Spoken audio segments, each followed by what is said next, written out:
بسم اللہ الرحمن الرحیم۔ السلام علیکم پیارے دوستو، احادیث مبارکہ، اقوال زرعی، سبق آموز قصے، کہانیوں اور اسلامی واقعات کی ویڈیوز دیکھنے کے لیے ہمارا چینل دستور حیات سبسکرائب کر کے بیل آئیکن کو آل پر کلک کر لیں تاکہ ہماری ہر ویڈیو آپ کو ملتی رہے۔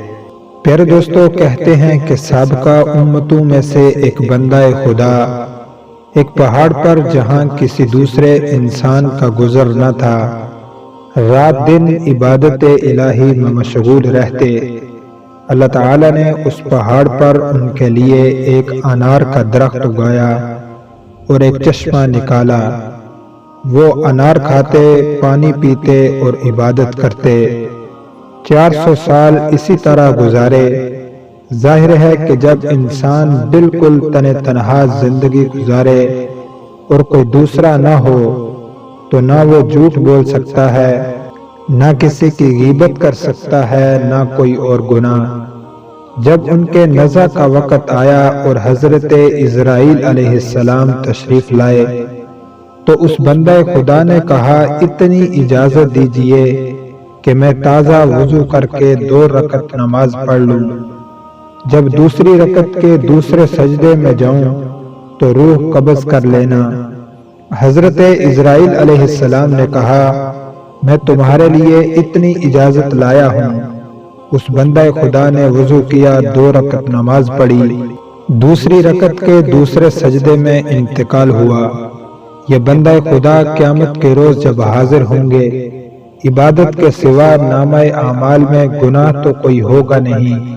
اللہ تعالیٰ ارشاد فرمائیں گے، میرے بندے کو میری رحمت سے جنت میں لے جاؤ۔ ان کے منہ سے نکلے گا، اے میرے رب، میرے عمل سے مجھے جنت عطا کیجئے۔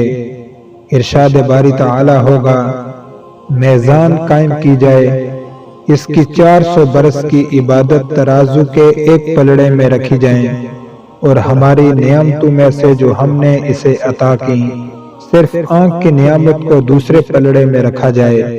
وزن کیا جائے گا، ان کے 400 سال کے اعمال سے ایک یہ نعمت کہیں زیادہ ہوگی تو اللہ تعالیٰ ارشاد فرمائیں گے، میرے بندے کو میرے عدل سے جہنم میں لے جاؤ۔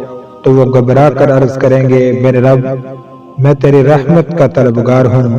پھر ارشاد ہوگا، میرے بندے کو میری رحمت سے جنت میں لے جاؤ۔ پیارے دوستو، اللہ تعالیٰ کی رحمت سے کبھی مایوس نہیں ہونا چاہیے اور اپنے اعمال پر کبھی بھی گھمنڈ نہیں کرنا چاہیے۔ پیارے دوستو، ایسی ہی مزید ویڈیوز دیکھنے کے لیے ہمارا چینل دستور حیات سبسکرائب کر لیں۔ اپنا بہت سا خیال رکھیں۔ السلام علیکم۔